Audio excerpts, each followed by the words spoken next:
Tha asigi taraka mathoigi numidangdagi kuki khulai paiba singna pukhau Santipur mamangching amade Khamen Lok Satangdagi chatharakkhiba attacking ngasi humni chanba numitta Arambai Tenggol gi Tenggolloi ama thawaina pontha pikre mioi kaya amana Ashok Apan Nangle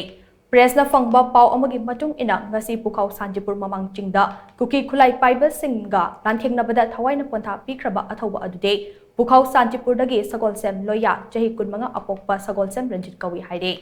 Mahak ngasi numit yungba matung pung ahum taramdai adwaida kuki khulai paiba singna kablakpa nongmei maruna panbadagi Imphal gi North Ewasida leiba ras medicity da purakpagi lambida Leikhidre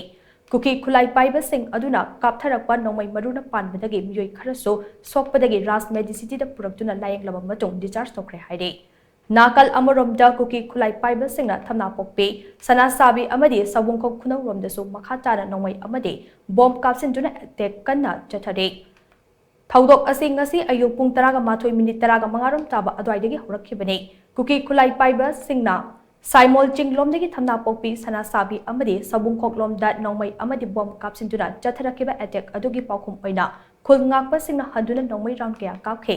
Nakal ani cross firing the Central Force ke official ama nongmei na panbadagi Ashok Apan Nangle haina pau asina makhat tare